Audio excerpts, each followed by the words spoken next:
दोस्तों नमस्कार। 21वीं सदी में सबसे ज्यादा बैंक अगर किसी प्रधानमंत्री के काल में डूबे तो वह मोदी काल है।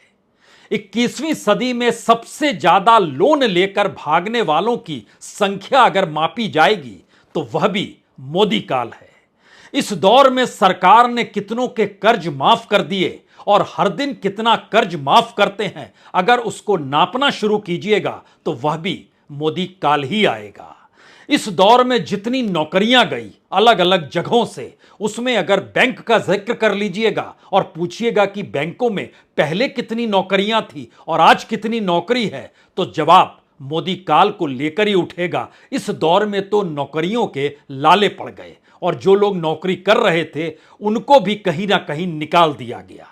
यह कौन सी स्थिति है जिसमें भारत के बैंक भारत की इकोनॉमी के नब्ज पर आकर खड़े हो गए हैं? यह ग्राउंड जीरो है और इसकी नब्ज पर जब आप उंगली रखते हैं तो आपको जो धड़कनें सुनाई देगी, हो सकता है आपको प्रधानमंत्री जब भाषण देते हुए दिखाई दें तो इसी बात का जिक्र करेंगे कि हमारी बैंकिंग व्यवस्था सबसे मजबूत है। हो सकता है वो जिक्र करेंगे एनपीए सबसे कम है। इस दौर में हमने बैंकों को संभाल लिया है। इस दौर में हमारी इकोनॉमी दुनिया में तूती बोल रही है और पता नहीं क्या क्या वो कहेंगे, लेकिन उसकी जमीनी हकीकत है क्या?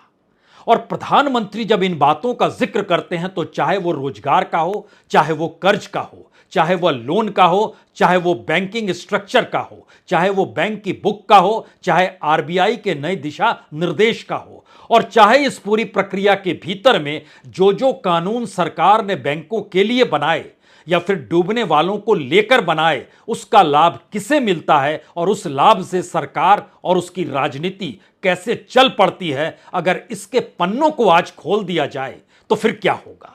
लेकिन आज एक एक पन्ने खोले उससे पहले हमें लगता है कि मौजूदा मोदी सत्ता की एक सबसे बड़ी खासियत है, अपने कालखंड में वह जो कुछ कर रहे हैं, जिस तरीके से इस देश के बैंकों को खोखला कर रहे हैं, जिस तरीके से इस देश में रईसों के लिए कर्ज के रास्ते खोल दिए गए हैं, जिस तरीके से कर्ज लेकर इस देश को भागने वालों की संख्या बढ़ती जा रही है, अगर ये तमाम परिस्थितियों के भीतर एक सच को टटोलें कि एक कर्ज लेकर न लौटाने वाले को दोबारा कर्ज लेने का रास्ता बनाने के लिए आरबीआई ही अगर नीतियां बनाने लगे और सरकार की मुहर उस पे लगने लगे, तो मतलब बहुत साफ है कि जो चोरी करे उसके लिए और रास्ते चोरी के खोल दीजिए।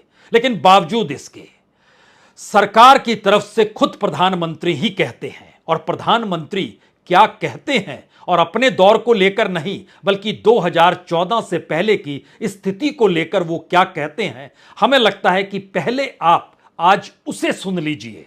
उसको सुनने के बाद हम एक एक पन्ना आपके सामने रखते चले जाएंगे, तो पहले इसे सुना जाए।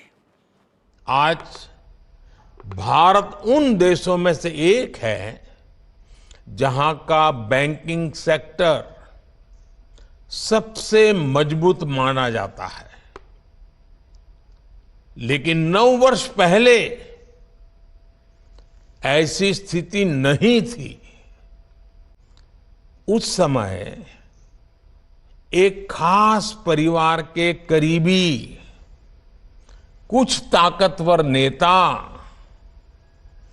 बैंकों को फोन करके अपने चहेतों को हजारों करोड़ रुपए का लोन दिलवाया करते थे। ये लोन कभी चुकाया नहीं जाता था और कागजी कार्रवाई होती थी। एक लोन को चुकाने के लिए फिर बैंक से फोन करके दूसरा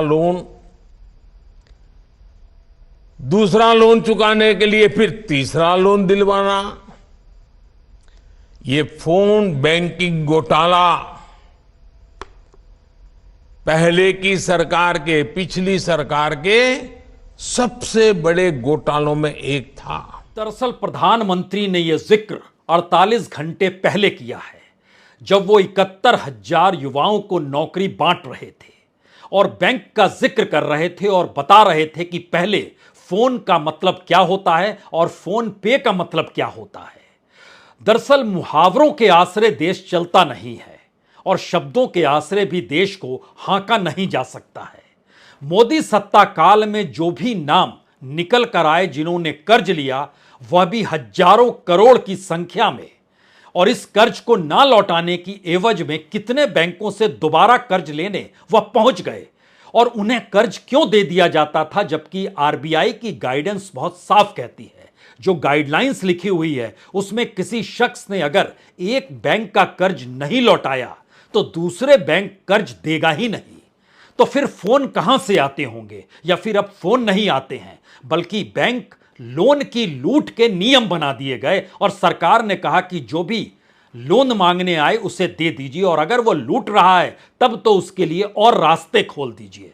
हम इन बातों का जिक्र इसलिए कर रहे हैं क्योंकि इस दौर में एनपीए बढ़ गया। इस दौर में सरकार द्वारा जो कर्ज लेकर भाग रहे थे उसको चुकाने की स्थिति में सरकार खुद खड़ी हो गई। और जो आखिरी शब्द आपने सुना जिसमें कहा गया कि एक जगह से लोन लिया फिर दूसरी जगह से लोन लिया, हम आपके सामने 10 कंपनी के नाम रखते हैं जिसके जरिए आप समझिएगा कि कैसे कैसे किस किस रूप में, उसमें 3 नाम तो बड़े महत्वपूर्ण है, आप भी जानते हैं, जैसे मेहुल चौकसी 7,848 करोड़। इन्होंने लगभग 7 बैंकों से कर्ज लिया है, एक नहीं लौटाया दूसरी जगह पहुंचे, दूसरा नहीं लौटाया तीसरी जगह पहुंचे। नीरव मोदी ने 4 बैंकों से लोन लिया, एक जगह नहीं पहुंचे दूसरी जगह, दूसरी जगह नहीं तो तीसरी जगह। और इस कड़ी के भीतर में कंपनियों के नाम अगर आप देखेंगे तो इरा इंफ्रा 6 बैंकों से इसने कर्ज लिया 5,879 करोड़, जो नहीं लौटाए भाग गए। राइगा एग्रो, इन्होंने 5 बैंकों से कर्ज लिया 4,803 crore. Concast Steel and Power Limited 4,596 crore, इन्होंने 7 बैंकों से लोन लिया। कौन इस दौर में फोन कर रहा था, कौन बैंक के बोर्ड को निर्देश दे रहा था, कौन आरबीआई को कह रहा था, यह खुद सोचिए। क्योंकि प्रधानमंत्री ने जिक्र 9 बरस पहले का किया है। हम 9 बरस पहले का कच्चा चिट्ठा जरूर रखेंगे आपके सामने, लेकिन उससे पहले मौजूदा वक्त में एबीजी शिपयार्ड 7 बैंकों से कर्ज लिया 3,708 करोड़, नहीं लौटाया। एनपीए के हिस्से में वो चला गया। फ्रॉस्ट इंटरनेशनल 3 बैंकों से कर्ज लिया 3,311 करोड़। रोटोमैक ग्लोबल 6 बैंकों से कर्ज लिया, नहीं लौटाया, देश छोड़कर भाग गए। ये सारी परिस्थितियां अगर आप जोड़ते चले जाइएगा तो इस देश के भीतर में जो टॉप 50 विलफुल डिफॉल्टर हैं उनके हिस्से में इस देश के 12 बैंक आते हैं। और यह भी बड़ा महत्वपूर्ण है जब खुद प्रधानमंत्री इस बात का जिक्र करते हैं कि किस तरीके से इस दौर में एनपीए भी कम हुआ है और बैंक बड़े मजबूत हुए। अगर बैंकों के बुक को अगर आप टटोलना शुरू कीजिएगा और उस पन्ने पर चले जाइएगा जहां पे लिखा हुआ है अनरिकॉर्डेड लोन दर्ज किया गया है, यानी वो पैसा अभी नहीं लौटा है, और इस परिस्थिति में आइएगा तो लोन लेने वाले तो भाग जाते हैं, लेकिन मोदी सत्ता उस लोन की माफी कैसे किस रूप में करती है। अगर इसको 3 हिस्से में देखिए, 3 हिस्से का मतलब है, एक तो तुरंत में पिछले साल का देखिए, हर दिन मोदी सरकार ने 572 करोड़ रुपए माफ किए हैं, हर दिन, यानी पूरे बरस में 572 करोड़ को जोड़ते चले जाइएगा तो 2,09,144 करोड़ रुपए सिर्फ लास्ट फाइनेंशियल ईयर में मोदी सरकार ने रिटर्न ऑफ किए हैं, माफ कर दिए हैं। बैंक के बुक में उसको कहां दर्ज किया जाए, कैसे दर्ज किया जाए, किस रूप में दर्ज किया जाए। लेकिन जब 2014 में प्रधानमंत्री मोदी सत्ता में आए थे तो पहले कार्यकाल के दौर को अगर देखिएगा तो उस दौर में 6,35,165 करोड़ कुल माफी दी गई थी 2014 से 2019 के मार्च तक में, यानी हर दिन 348 करोड़ रुपए माफ कर रहे थे। 2019 में जब दोबारा चुन के आए तो दूसरे टर्म में यह रकम बढ़ गई और यह 8,21,061 करोड़ हो गई, यानी प्रतिदिन 562 करोड़ रुपए इन्होंने माफ की है। और पिछले बरस 572 करोड़ रुपए। इस 3 एस्पेक्ट में अगर इस 9 बरस को पूरे तरीके से रख दीजिए और सोचना शुरू कीजिए कि इस 9 बरस में एवरेज निकालिएगा हर दिन का तो 443 करोड़ रुपए प्रधानमंत्री मोदी की तरफ से माफी दी गई है। आपके जहन में यह सवाल होना चाहिए कि दरअसल अगर ऐसी स्थिति है तो मनमोहन सिंह के काल में कैसी स्थिति रही होगी। 2009 से 2014 तक सिर्फ 1.5 करोड़ रुपए की माफी हुई, यानी प्रतिदिन 82 करोड़ रुपए। और मैक्सिमम माफी जो थी वो 2013 और 2014 में हुई, जो मनमोहन सिंह का कालखंड था। 42,000 करोड़ रुपए और 32,000 करोड़ रुपए। इससे पहले 20,000 करोड़ रुपए, 18,000 करोड़ रुपए इस रूप में वहां पर रिटर्न ऑफ होता था। लेकिन मोदी काल में यह सबसे ऊपर पहुंच गया 2019 के इलेक्शन के वक्त, जब 2,36,261 करोड़ रुपए माफ कर दिए गए। प्रधानमंत्री बैंकों का जिक्र कर रहे हैं और बैंकों का कच्चा चिट्ठा सबको जानना चाहिए, क्योंकि आप ही का पैसा उसमें जमा होता है। वही पैसा कर्ज लेकर तमाम इंडस्ट्रीज रईसी करते हैं। इस देश के भीतर में मैन्युफैक्चरिंग सेक्टर डूबा हुआ है, प्रोडक्शन हो नहीं पा रहा है, एक्सपोर्ट करने की स्थिति में इंपोर्ट के नीचे हम खड़े हैं। लोन क्यों दिया जाता है? उनकी रईसी के लिए या उनके नेटवर्थ को बढ़ाने के लिए? यह सवाल किसी को भी प्रधानमंत्री से पूछना चाहिए। लेकिन एक क्षण के लिए फिर दोबारा आइए, 2014 में जो विलफुल डिफॉल्टर हुआ करते थे उनकी संख्या 2,469 थी, और आज की तारीख में विलफुल डिफॉल्टर की तादाद 18,412 है। यह अकाउंट्स हैं इतने सारे जिन्होंने लोन लिया और लोन नहीं लौटाया, और बरस दर बरस बढ़ते चले गए। अगर 2020 में देखें तो 12,000 थे, 2021 में देखें 14,000 हो गए, 2022 में देखें 16,000 हो गए, 2023 में देखते हैं तो 18,412 हो गए। यह मैसेज बहुत साफ है कि किस तरीके से इस देश में लोन लेकर ना चुकाने की परिस्थितियों ने को जन्म दिया, या अपने साथ उस राजनीति ने ले लिया जिसके लिए पूरी इकोनॉमी राजनीतिक खिलवाड़ का हिस्सा बन गई। देश कैसे चलेगा, राज्यों की क्या स्थिति है, केंद्र की अलग अलग योजनाओं को लागू करना है, और उन लागू करने की योजनाएं जो थी उसका जिम्मा भी बैंकों पर थोप दिया गया। बैंक इस दौर में कमाई कैसे करें? विलफुल डिफॉल्टर बढ़ते जा रहे हैं, सरकार रिटर्न ऑफ कर रही है, एनपीए बढ़ रहा है, लेकिन रिटर्न ऑफ करके सरकार आंकड़ों में दिखा देती है कि नहीं नहीं ऐसा नहीं हो रहा है। तो कौन फोन करता है और कौन किस रूप में कमाई करता है? यह सवाल इसलिए कहीं ज्यादा बड़ा है कि सरकार को शिकंजा कसना चाहिए था, सरकार को यकीनी तौर पर बैंक को मजबूत करना चाहिए था, वहां नए रोजगार पैदा करने चाहिए थे। वहां पर जिस तरीके से एनपीए बढ़ रहा है वो एनपीए ना बढ़े इसकी व्यवस्था करनी चाहिए थी। और सरकार ने यह सब कुछ किया? जी नहीं, कागजों पर बिल्कुल नहीं। अगर प्रधानमंत्री मोदी के भाषण के एक दूसरे हिस्से को सुनिएगा तो ऐसा लगेगा सब कुछ कर रहे हैं ये, और जो कह रहे हैं मान लीजिए। लेकिन आप माने या ना माने, हम आपको आरबीआई की रिपोर्ट, गवर्नमेंट की रिपोर्ट और बैंकिंग बोर्ड और बैंकिंग ट्रेड यूनियन जो वहां पर चलती है उनकी रिपोर्ट को एक साथ मिलाकर फैक्ट्स क्या है यह जरूर सुनना चाहिए। लेकिन प्रधानमंत्री कहते क्या हैं यह भी सुन लीजिए एक बार, एक दूसरे तरीके से। आज के इस कार्यक्रम में बैंकिंग सेक्टर के काफी लोगों को नियुक्ति पत्र मिल रहे हैं। अर्थव्यवस्था के विस्तार में हमारे बैंकिंग सेक्टर की बहुत बड़ी भूमिका होती है। हमने देश में छोटे छोटे बैंकों को जोड़कर बड़े बैंकों का निर्माण किया। सरकार ने एक और महत्वपूर्ण कदम उठाया, बैंक्रप्सी कोड जैसे कानून बनाए, ताकि अगर कोई कंपनी किसी न किसी कारण से बंद होती है तो बैंकों को कम से कम नुकसान हो। इसके साथ ही हमने गलत काम करने वालों पर शिकंजा भी कसा। तो प्रधानमंत्री ने 3-4 बातें एक झटके में कह दी। रोजगार दे रहे हैं तो क्या माना जाए बैंकों में रोजगार बढ़ रहा है? मर्जर कर दिया बैंकों का तो क्या वाकई बैंकों की स्थिति अच्छी हो गई? जो एनसीएलटी और आईबीसी जो बनाया गया है, जो बैंक्रप्सी कोड बनाया गया है, उसके जरिए क्या वाकई बैंकों को पैसा लौट रहा है? और जो गलती करते हैं, जो फॉल्ट करते हैं, उस पर शिकंजा क्या वाकई कसते हैं? बात की शुरुआत कहां से की जाए, किस पन्ने को खोला जाए? क्योंकि अगर रोजगार का ही जिक्र कर लें तो 2014 में इस देश के भीतर में लगभग 11 से 12 लाख लोग बैंकों में काम कर रहे थे 2014 में।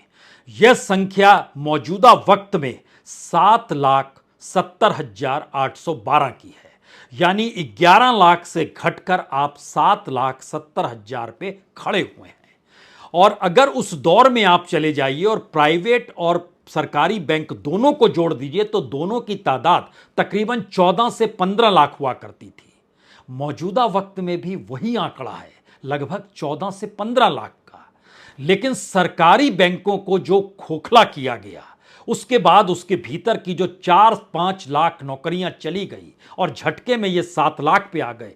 दूसरी तरफ प्राइवेट बैंकों का इजाफा हुआ, उनकी ग्रोथ बढ़ने लगी और उनके हिस्से में भी जो नौकरियां आती है वो लगभग बराबर है। अगर पब्लिक सेक्टर के बैंक के भीतर कामगारों की तादाद, लेबर्स की तादाद, क्लर्क की तादाद, ऑफिसर की तादाद, जी नहीं, दो ही रैंक होते हैं, तो क्लर्क होता है या ऑफिसर होता है, 7,70,000 और दूसरी तरफ प्राइवेट बैंक में 7,69,000, सिर्फ 1,000 कम है। तो क्या इस देश के भीतर में पब्लिक सेक्टर बैंक यानी सरकारी बैंकों को इस रूप में तैयार किया गया कि वह धीरे धीरे खत्म होते चले जाएं और 2024 के बाद अगर चुनाव जीत जाते हैं तो सबको निजी बैंक में तब्दील कर देंगे? क्योंकि इस दौर में बैंक भी तो डूबे हैं और उसमें जिस भी बैंक के डूबने का नाम जिक्र कीजिएगा और उसमें एक सवाल निकल कर आएगा, ये सभी बैंक जो डूबे इन्होंने कर्ज दे दिया, लोन दे दिया, लोन नहीं आया, एनपीए बढ़ गया, बुक को कब तक संभालें और सरकार जो रिटर्न ऑफ करती है उससे भी नहीं संभला तो उसके बाद बैंक डूब गए। और इस घपले घोटाले को लेकर मामला कहां पहुंचता है? एनसीएलटी पहुंचता है। वहां पर जो बैंकरप्सी कोड है वो अपने तौर पर चीजें परखता है, उससे भी क्या निकलता है? शिकंजा किस पे कसा, हालात कैसे हुए? मर्जर के साथ ही जैसे ही मर्जर हुई, पहले बरस में मर्जर के भीतर लगभग 95,000 नौकरियां एक झटके में कम हो गई। पता नहीं किस रूप में खुद प्रधानमंत्री इन बातों का जिक्र कर रहे हैं, लेकिन ये सारे डाटा अपने तौर पर हैं और जिन बातों का सरकार इससे पहले जिक्र कर रहे थे ना प्रधानमंत्री, उसका भी एक डाटा हमारी टीम ने निकाला जो अलग अलग जरियों से निकल कर आया। उसमें आरबीआई की रिपोर्ट है, बैंकों की रिपोर्ट है। जानकारी है कि जैसे एसबीआई के भीतर 1,881 जो डिफॉल्टर हैं, ये डिफॉल्टर होने के बाद उसमें से 1,200 डिफॉल्टर पीएनबी पहुंच जाते हैं, पंजाब नेशनल बैंक, वहां से लोन उठाते हैं। इन 1,200 के लोन डिफॉल्ट होने के बाद ये यूनियन बैंक में 700 लोग पहुंच जाते हैं। यूनियन बैंक का पैसा नहीं लौटाते हैं तो इन 700 में से 525 बैंक ऑफ बड़ौदा पहुंच जाते हैं। बैंक ऑफ बड़ौदा में नहीं लौटाते हैं तो लगभग 525 में से 211 कैनरा बैंक पहुंच जाते हैं। कोई नियम ऐसा नहीं है कि अगर आप डिफॉल्ट हो चुके हैं तो कोई दूसरा बैंक आपको लोन दे देगा, लेकिन यह हो रहा है और यह हुआ है और यह कागजों में दर्ज है। तो यहां से एक तीसरा सवाल जो शायद सबसे बड़ा सवाल इस दौर में खड़ा होता है, वह इस बात की दिशा में ले जाता है कि आखिर जो बड़े बड़े इस देश के कॉरपोरेट हैं वह भी तो लोन उठाते हैं, उनको भी लोन कैसे दे दिया जाता है? और मसलन अगर आप अडानीज का जिक्र कर दीजिए, हालांकि अडानीज के साथ एक पॉजिटिव चीज यह है कि जब वो प्रधानमंत्री के साथ घूमा करते थे और दुनिया भर में इस बात को लेकर चर्चा होती थी कि अडानी ग्रुप और उनके मालिक की करीबी जो है देश के प्रधानमंत्री नरेंद्र मोदी के साथ है, तो दुनिया भर के बैंकों ने उनके लिए दरवाजे खोल दिए, इन्वेस्टमेंट उनके यहां से होने लगा। इसीलिए भारतीय बैंकों से ज्यादा विदेशी बैंकों से उन्होंने पैसा उठाया। हालांकि देश के भीतर आइएगा तो एसबीआई का जिक्र करेंगे 27,000 करोड़, पंजाब नेशनल बैंक का जिक्र करेंगे 7,000 करोड़, बैंक ऑफ बड़ौदा का जिक्र करेंगे 5,380 करोड़।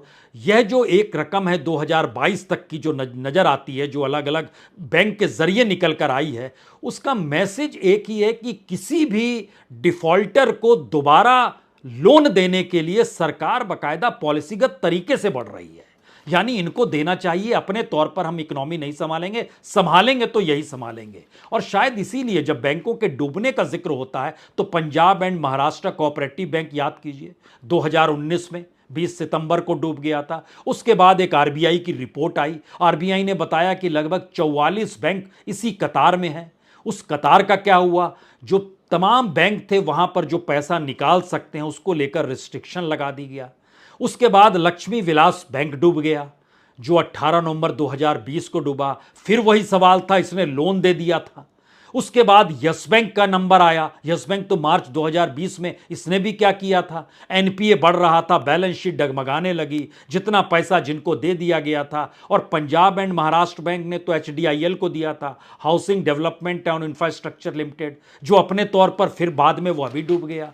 अगर एक एक चीज को परखिएगा तो हर इकोनॉमी का एक पैसा दूसरे पैसे को प्रभावित कर रहा है। और सरकार अपने तौर पर इसे ना बताते हुए जब यह कहती है कि हमने चीजों को मजबूत किया है, तो एक झटके में यह बात भी निकल कर आती है, कहीं सरकार पैरेलल में जो कानून बनाती है वो कानून खुद को बचाने के लिए तो नहीं बनाती है।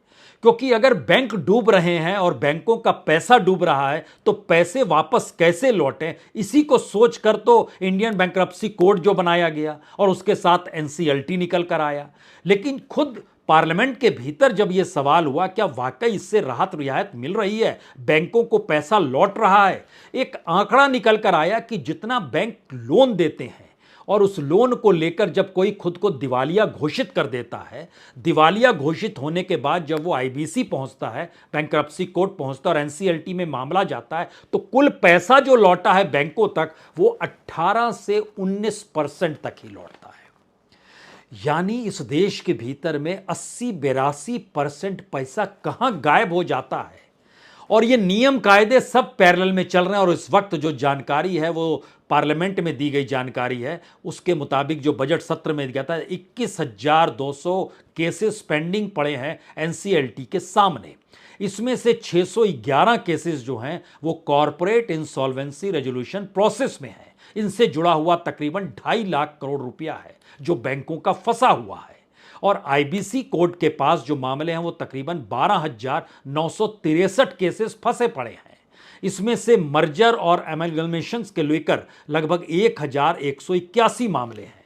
और यहां पर एक चीज और जाननी चाहिए, जो बड़े बड़े घोटालेबाज होते हैं ना, अगर वो सरकार के अनुकूल काम करने लगे, सरकार के लिए पैसे की व्यवस्था कराने लगे, सरकार के साथ खड़े हो जाएं, उन पॉलिटिशियंस के बीच उनकी मौजूदगी रहे, तो उनके मामले बड़े जल्दी निपटते हैं। लेकिन बैंकों तक पैसा उतनी बड़ी तादाद में नहीं लौटता। 3-4 कंपनियों का जिक्र होना चाहिए यहां पर, खास तौर से जो दीवान हाउसिंग फाइनेंस कॉरपोरेशन 37,160 करोड़ का, Essar steel limited 41,017 crore, DHFL यह मामला भी उलझ गया, भूषण स्टील 35,571 करोड़, ये जो पहुंचे उसके भीतर में सीआईआरपीएफ यानी कॉर्पोरेट इंसॉल्वेंसी रेजोल्यूशन प्रोसेस के भीतर ये मैक्सिमम रकम है जो 3-4 कंपनियों का हमने नाम लिया। उस फेरिस्त में भूषण पावर भी है 19,000 करोड़ के साथ, एयरटेल, डिशनेट, एयरसेल, इनको जोड़िएगा तो 6,630 करोड़ का मामला। जो बेनामी सीमेंट है 6,469 करोड़ का मामला। जो इलेक्ट्रो स्टील लिमिटेड है 5,330 करोड़ का मामला। इसको थोड़ी सरलता से यह समझिए कि जो बड़ी रकम होती है और बैंकों से ली गई रकम जो होती है उसका अगर 18-19% बैंकों को मिलता है तो बाकी पैसा उठाया तो गया था, और बाकी पैसा जब लिया गया था तो वो पैसा कहां जाएगा, उसका राजनीतिक उपयोग तो इस देश में नहीं होता है, या पॉलिटिक्स जिसकी सत्ता है, जिसकी ताकत है, वो अपने तौर पर उस राजनीति को अनुकूल तो नहीं कर देता है। यह होता है क्योंकि इन तमाम लोगों के अपनी रईसी के भीतर में कोई कमी नहीं आती है। कोई ब्रिटेन में मैंशन खरीद लेता है, कोई दुनिया के किसी हिस्से में कहीं पर बड़ी से लैंड खरीद कर वहां पर अपनी जिंदगी को बसर करता है। अपना तरीके से अगर देखना शुरू कीजिएगा तो 2 डाटा और समझिए। एक डाटा है, इस दौर में वह व्यापारी जो बहुत बड़े नहीं थे लेकिन फिर भी उनकी पूंजी बिलियनियर्स के भीतर तो आती थी, इनकी तादाद इस देश के भीतर में 7 लाख से ज्यादा है जो इस देश को छोड़कर चले गए। और जिन्होंने कर्ज लिया और नहीं लौटाया, विलफुल डिफॉल्टर के साथ जो टॉप मोस्ट लोगों की कतार 500 की आती है, उसमें से 150 लोग खुले तौर पर चले गए, हम पैसा नहीं लौटाएंगे। और उनको वापस लाने के लिए और पैसा यहां से दोबारा बैंकों से ले सकें, इसकी व्यवस्था के लिए आरबीआई ने कहा कि अच्छा विलफुल डिफॉल्टर है, कोई बात नहीं, आप फिर से लोन ले सकते हैं, हम आपको फिर से लोन देने को तैयार हैं। उसमें कुछ रिस्ट्रिक्शंस होगी, आपको यहां आकर काम करना पड़ेगा, उसका इन्वेस्टमेंट यहां करेगा। यानी सरकार कोई नकेल किसी पे नहीं कस रही है। सरकार की इकोनॉमी इतनी डामाडोल या उससे संभलते नहीं बन रहा है कि उसको जो पैसा चाहिए, जो पूंजी चाहिए, वह अपनी राजनीति को संभालने के लिए चाहिए। और राजनीति के पास यह ताकत है कि उनको वो पैसा दे सके। इस साइकिल के भीतर में, इस देश के भीतर सबसे बुरी स्थिति में बैंक ही आकर खड़े हो गए। और बैंकों के भीतर जो मौजूदा वक्त में प्रॉफिट दिखाने की जो परंपरा जो शुरू हुई और बताया गया कि प्रॉफिट इतना ज़्यादा है, तो उसको इस हिसाब से समझिए कि इस देश के भीतर में टॉप मोस्ट 10,000 लोग जो हैं, जो इसके दायरे में निकल कर आते हैं, जो लोन लेते हैं, उनके द्वारा लिया गया लोन जो 18% वापस लौटता है। हालांकि रिकवरी बहुत ही कम है। रिकवरी का एक डाटा आखिर में आप सुन लीजिए, फिर इसके पूरे मतलब को समझ पाइएगा। रिकवरी अपने तौर पर यह है कि 2020-21 में सिर्फ 30,000 रुपए की रिकवरी हो पाई, 30,000 करोड़ की। 21-22 में 33,000 करोड़ की। 23 फाइनेंशियल ईयर 2023 45,000 करोड़ की। यानी 90 दिनों में लोन ना लौटाने में एनपीए में कन्वर्ट हो जाना। और इस पूरे दौर में लगभग सरकार ने 5.5 लाख करोड़ रुपए माफ कर दिए, 3 साल का हिस्सा जो हम आपको बतला रहे थे। लेकिन उसमें से एक बड़ी पूंजी क्या पॉलिटिकल वे में ट्रांसफर हो गई? जो इलेक्ट्रल बॉन्ड्स खरीदे जाते हैं वो क्या बाहर के रास्ते भारत में एंट्री करते हैं? जो पॉलिटिकल फंडिंग होती है वह क्या इस रास्ते जाती है? क्योंकि पैसा इससे हटकर कोई कैसे कमा सकता है? और अगर किसी प्रोडक्शन के जरिए पैसा कमा रहा है और मार्केट में उसकी कोई साख बनी हुई है किसी उत्पाद को लेकर, प्रोडक्ट को लेकर, तो फिर ऐसे में वो इतनी बड़ी पॉलिटिकल फंडिंग कैसे कर सकता है? और अगर नहीं कर सकता है तो बीजेपी के पास इतना पैसा कैसे आ जाता है? ये सारे सवाल एक दूसरे से इसलिए जुड़े हैं क्योंकि खुद प्रधानमंत्री कह रहे हैं कि देखिए हमने कमाल कर दिया है। और इस कमाल का सच तो आपके सामने है। बहुत बहुत शुक्रिया, बहुत बहुत शुक्रिया।